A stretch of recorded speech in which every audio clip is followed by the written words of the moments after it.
Tugasku menemanimu.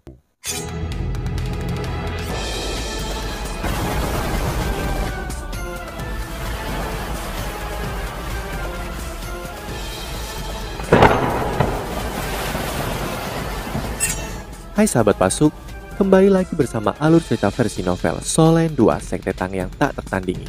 Jangan lupa like, subscribe, dan nyalakan tanda lonceng. Mari kita lanjutkan. Raja Beruang Es dipenuhi dengan keheranan. Dia telah jatuh di tanah dan jelas merasakan hidupnya menghilang. Dia juga dengan jelas melihat bagaimana bola petir itu benar-benar menelan Wu Yuhao yang sangat kecil dibandingkan dengan dia, tetapi muncul sangat tinggi dan kuat di udara sekarang. Kakek, bayi kecil terisak. Dia tidak bisa lagi tetap tenang seperti sebelumnya. Dua butir air mata besar bergulir dari sisi matanya. Dia bisa dengan jelas merasakan kekhawatiran yang datang dari Wu Yuhao. Yuhao! Permaisuri salju berteriak. Pada saat ini dia juga dipenuhi dengan keheranan.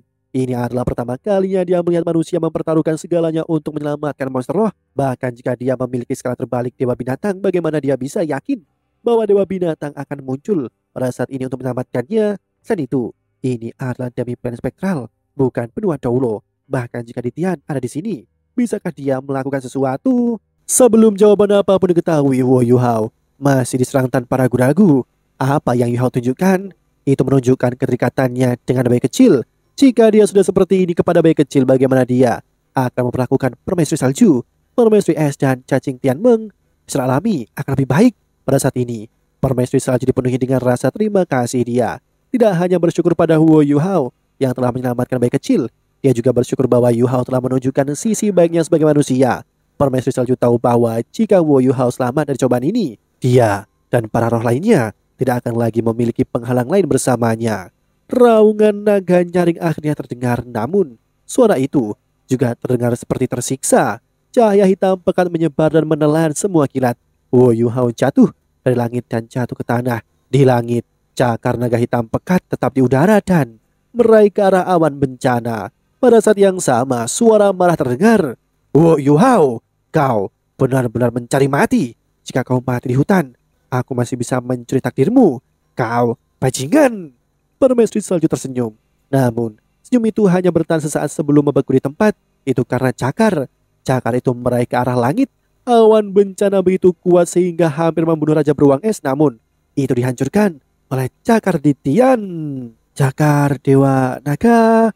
Permaisuri Salju berkata dengan terbata-bata. Pada saat yang sama dia juga mengambil kesempatan untuk menghilang ke dalam tubuh Wu Yuhao. Saat Ditian fokus pada awan bencana. Saat ini Wu Yuhao merasa seolah-olah tubuhnya akan hancur, namun dia tidak kesakitan karena dia benar-benar mati rasa pada saat ini. Semua tulang otot meridian dan bahkan lautan spiritualnya mati rasa pada saat yang sama. Namun yang ia temukan sangat mengejutkan. Itu karena ia merasa gatal. Itu tidak nyaman dan sekaligus nyaman. Apa yang sedang terjadi? Awan bencana menghilang. Suara Dewa Binatang itu sekali lagi terdengar. Yuhao, apa yang kau lakukan? Mengapa ada petir bencana? Beraninya kau menggunakan tubuhmu sendiri untuk menghalangi petir bencana? Jika kau melakukan ini sekali lagi, kau bisa pergi dan mati. Ditian menggeram meskipun dia telah menggunakan cakarnya untuk menghancurkan bencana. Dia adalah makhluk yang menderita dampak terbesar dari petir ketika dia dipanggil oleh skala terbaliknya. Adalah penting untuk mengetahui bahwa itu adalah tahap terakhir dari malapetaka. Itu melepaskan serangan terkuatnya. Bahkan monster 300.000 tahun seperti Raja Beruang Es tidak bisa mengatasinya. Ditian bergegas menggunakan kekuatan spasial dan segera menderita serangan yang kuat. Dapat dimengerti berapa banyak rasa sakit yang dia alami. Dia benar-benar terluka. Wu Yuhao mengungkapkan senyum di wajahnya dan menyentuh rambutnya yang benar-benar hangus. Dia terkekeh. Dewa Binatang, terima kasih. Aku hanya membantu seorang teman. Jika tidak, dia akan mati. Apa? Cakar naga menghilang. Proyeksi hitam yang hampir transparan muncul di udara. Ditian tidak bisa benar-benar melampaui waktu dan tiba di sini dengan tubuh aslinya. Terutama karena mereka tidak berada di benua Doulo. Fakta bahwa ia mampu melakukan hal ini sebelumnya menunjukkan pemahamannya yang mendalam tentang kekuatan spasial. Mengenai fakta itu, Wu Yuhao benar-benar ketakutan. Ditian jauh lebih kuat dari yang ia bayangkan. Ditian melihat sekeliling dan menunjukkan ekspresi aneh di wajahnya. Tempat apa ini? Ini bukan benua Doulo. tampaknya menjadi dimensi spasial paralel. Oh, apakah ini hantu? Bagaimana ini mungkin? Apakah ini hantu yang diciptakan oleh makhluk fana? Saat Tian berbicara, keheranan dalam suaranya menjadi semakin jelas. Di Brahma Doulo, dia mengakui dirinya sebagai keberadaan terkuat. Dia juga yang paling dekat dengan menjadi dewa. Indranya jauh lebih kuat dan akut daripada Limit Doulo atau binatang buas lainnya. Karena kepekaannya terutama terhadap kekuatan spasial, ia mampu menjadi yang terkuat dari 10 besar monster di benua Doulo. Meskipun begitu, dia tidak sepenuhnya percaya diri dalam menciptakan Demi-Plane seperti ini. Ini bukan dunia yang lengkap karena dia tidak bisa merasakan ekologi yang lengkap di sini. Tidak ada aura para dewa di Demi-Plane ini. Ini juga berarti bahwa itu pasti karya makhluk fana. Jika itu masalahnya, seberapa kuat orang yang telah menciptakan dunia atau yang menciptakan pesawat ini? Paling tidak dewa binatang lebih rendah darinya. Sepertinya ada seseorang yang lebih kuat darinya. Seseorang yang berada di antara para dewa dan dirinya. Baginya, ini bukan peluang besar, sebaliknya itu adalah penemuan yang menarik. Sudah sangat lama Tian tidak memiliki motivasi untuk berkultivasi. Itu karena dia jelas tahu bahwa dia tidak mungkin untuk menjadi dewa. Bahkan jika dia bekerja lebih keras, dia hanya bisa mempertahankan kondisi yang seperti ini. Namun, setelah menyaksikan keberadaan Demi-Plane seperti ini, bagaimana mungkin dia tidak senang jika kemampuannya dapat meningkat sedemikian rupa sehingga dia dapat menciptakan Demi-Plane seperti ini? Apakah dia akan mampu selamat dari bencana berikutnya dan mungkin hidup selama 100.000 tahun lagi? Setelah menyadari semua ini, Tian tiba-tiba sangat termotivasi. Kemarahannya yang dimilikinya pada Huo Yuhao sebelumnya juga sebagian besar menghilang ketika dia mengalihkan perhatiannya ke Huo Yuhao lagi. Dia secara alami memperhatikan Raja Beruang Es. Oh, monster tipe es dengan kultivasi 300.000 tahun. Apakah kau dari ultra ekstrim? Dewa binatang Tian sedikit bingung ketika dia melihat Raja Beruang Es. Raja Beruang Es tidak mengeluarkan suara saat ini. Dia hanya melihat Huo Yuhao. Ada pandangan kedekatan di matanya seolah-olah dia sedang melihat ayah atau kerabatnya sendiri. Dewa binatang sangat kuat. Dia tahu dari sorot mata Raja Beruang Es bahwa Huo Yuhao telah menantang serangan atas namanya. Keheranan yang dialami permaisuri salju juga datang kepadanya. Meskipun Raja Beruang Es tidak datang dari hutan Stardo, dia juga binatang buas. Tian menganggap dirinya raja dari semua binatang buas di benua Doulo. Semua monster seperti bangsanya. Ketika dia melihat bagaimana Huo Yuhao telah mempertaruhkan nyawanya untuk menyelamatkan binatang buas, amarahnya semakin hilang. Huo Yuhao bertanya pada Tian, "Dewa binatang, bisakah kamu menyelamatkannya? Dia sangat terluka karena melawan petir." Tian turun dari langit dan mendarat di samping Huo Yuhao. Dia hanya melirik Raja Beruang Es sebelum berkata, "Aku tidak bisa menyelamatkannya. Asalnya sangat rusak karena melawan petir dan inti jiwanya juga retak. Satu-satunya cara untuk menyelamatkannya sekarang adalah menjadikannya rohmu." "Oh, bagaimana kekuatan jiwamu mencapai peringkat 80 begitu cepat?" Meskipun skala terbalik Tian ada di tubuh Huo Yuhao, dia hanya bisa merasakan apa yang terjadi setiap kali Huo Yuhao merasa aura di alam ilahi atau ketika dia dalam bahaya. Dia tidak bisa memantau Huo Yuhao sepanjang waktu. Saat ini dia terkejut menyadari bahwa Huo Yuhao sudah berada di peringkat 80. Kultivasi orang ini meningkat terlalu cepat. Apakah benar-benar tidak mungkin? Huo Yuhao bertanya dengan cemas. "Kamu telah mengatasi 8 bencana. Kamu sangat berpengalaman. Ayo, selamatkan dia." Tian menghela nafas dan berkata, "Ingat statusku saat ini, mengapa aku berbohong kepadamu? Jika aku tidak bisa menyelamatkannya, aku tidak bisa.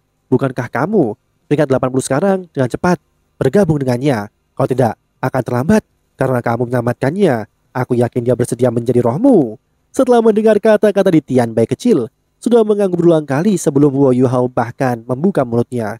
Tidak hanya ada ekspresi kegembiraan di matanya, tetapi bahkan ada keinginan besar.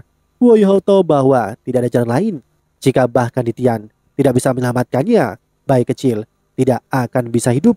Dia mengerutkan bibirnya dan kemudian mengangguk pada bayi kecil. Mata bayi kecil langsung bersinar, seolah-olah dia mengalami lonjakan energi sesaat sebelum dia meninggal. Dia secara paksa membalikan badan dan membungkuk ke depan Huo Yuhao. Tian berkata, "Mulailah, aku akan melindungimu setelah kamu menyatu dengannya. Aku punya sesuatu yang penting untuk kutanyakan." "Terima kasih." Huo Yuhao tidak banyak bicara. Setelah dia mengucapkan terima kasih, dia segera mulai membacakan mantranya untuk kontrak yang sama. Dalam hal menyatu dengan roh, Huo Yuhao memiliki pengalaman terbesar. dari semua Master Roh. Dia adalah orang yang telah menetapkan profesi sebagai Master Transmisi Roh, dan ia adalah Master dari Pagoda Roh. Formasi secara bertahap muncul di bawah Wu Yuhao dan Raja Beruang Es. Wu Yuhao merasakan maksud serta niat dari Raja Beruang Es dan perlahan-lahan melepaskan kekuatan spiritualnya, memanggilnya. Raja Beruang Es perlahan-lahan mengangkat salah satu cakar depannya dan mengulurkan jari ke Wu Yuhao. Cahaya biru es yang lembut beriak dari tubuh Raja Beruang Es. Dia adalah binatang buas yang selamat dari 2 bencana. Setelah mengalami petir bencana ini, secara teknis, dia adalah binatang buas yang telah melalui 3 bencana. Hanya saja dia tidak bisa bertahan lagi. Cahaya biru redup juga muncul di tubuh Wu Yuhao. Ketika dia melihat perubahan pada tubuh Wu Yuhao, Tian berseru dengan terkejut, namun dia tidak mengatakan apa-apa lagi. Cahaya biru es yang dilepaskan dari tubuh bayi kecil berubah menjadi cincin yang menelan Wu Yuhao.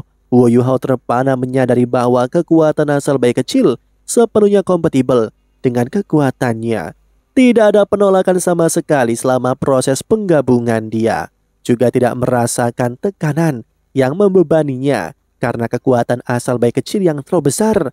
Setelah dia menyatukan kekuatan bayi kecil ke dalam tubuhnya, dengan cepat menyatu dengan kekuatan jiwanya, bahkan membantu menyerap esensi es misterius dalam darahnya. Wu Yuhao berubah menjadi biru es. 7 cincin roh dari permaisuri kalajengking giok es juga secara bertahap muncul. Merah, oranye, oranye, oranye, oranye, merah, dan merah.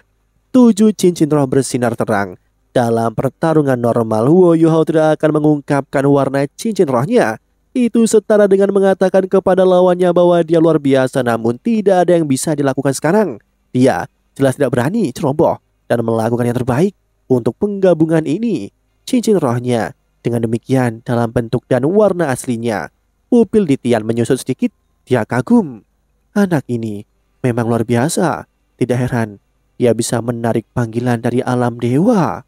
Aku harus mengawasinya lebih ketat lagi. Tidak peduli apapun, aku tidak bisa membiarkannya membawa aura ilahi binatang takdir ke alam dewa. Tubuh Raja Beruang Es perlahan runtuh dan aura hidupnya perlahan menghilang. Cincin roh merah baru dan 3 pola emas perlahan bangkit dari kakinya. Sejak saat ini Wu Yuhao benar-benar menjadi dolo jiwa. Dia sekarang adalah dolo jiwa dengan 8 cincin. Bahkan Wu Yuhao tidak mengharapkan jiwa bela dari es pamungkas untuk menjadi yang pertama mencapai 8 cincin roh. Bahkan semakin sulit untuk menambahkan cincin roh ke jiwa bela diri utamanya.